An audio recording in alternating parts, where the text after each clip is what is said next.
नमस्कार दोस्तों, स्वागत है आप सबका आपका अपना चैनल राजनीतिक संग्राम में। इस वक्त की सबसे बड़ी खबर में आपको बता दें कि शिवसेना का कांग्रेस पर वार का किसान आंदोलन पर विरोध कमजोर, इसलिए बीजेपी बेफिक्र। दूसरी बड़ी खबर आ रही है कि दोस्तों में पड़ी दरार, बीजेपी ने तोड़ा विधायक तो बोले जेडीयू यह गठबंधन धर्म के खिलाफ। लेकिन उससे पहले अगर आपने अभी तक हमारे इस चैनल को सब्सक्राइब नहीं किया है तो लाल बटन दबाकर इसे सब्सक्राइब करें और घंटी बजाना ना भूले। अगर आपको लगता है कि पश्चिम बंगाल चुनाव में बीजेपी को भारी बहुमत से जीत मिलनी चाहिए तो कमेंट कर जरूर बताएं। रुख करते हैं पहली बड़ी खबर की तरफ। केंद्र के लाए 3 नए कृषि कानून को वापस लेने की मांग के साथ दिल्ली की सीमाओं पर 1 महीने से किसान डेरा डाले हैं। अब शिवसेना ने इस आंदोलन को खत्म न होने और बीजेपी की बेफिक्री के लिए महाराष्ट्र सरकार ने अपनी ही सहयोगी पार्टी कांग्रेस को जिम्मेदार ठहराया है और कहा है कि कांग्रेस में नेतृत्व की कमी है। अपने मुखपत्र सम्मान के संपादकीय में लिखा कि आंदोलन के प्रति सरकार की बेफिक्री के लिए मोदी शाह नहीं बल्कि देश का विरोधी दल जिम्मेदार है, जो पूरी तरह से दिवालियापन के हाशिए पर खड़ा है। इस संपादकीय में यह भी लिखा गया कि बीजेपी अक्सर राहुल गांधी का मजाक उड़ाते हैं, लेकिन ऐसे करने की हिम्मत कहां से आती है, इस पर विचार करनी चाहिए। आपको बता दें कि शिवसेना के संपादकीय में लिखा गया है कि दिल्ली की सीमाओं पर किसान का आंदोलन शुरू है। इस आंदोलन को लेकर दिल्ली के सत्ताधारी बेफिक्र है।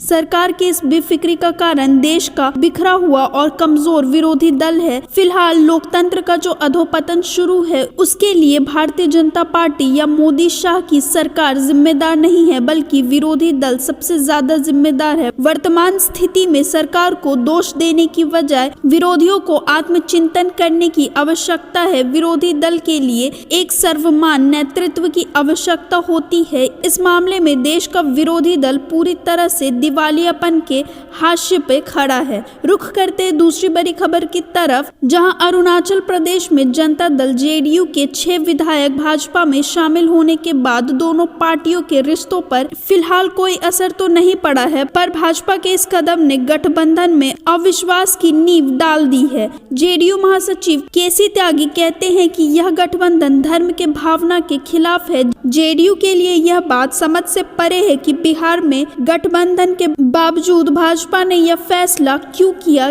केसी त्यागी का कहना है कि जेडीयू अरुणाचल प्रदेश में दोस्ताना विपक्ष था, दोनों पार्टी एनडीए के हिस्सा है, ऐसे में यह क्यों हुआ भाजपा ही बता सकती है।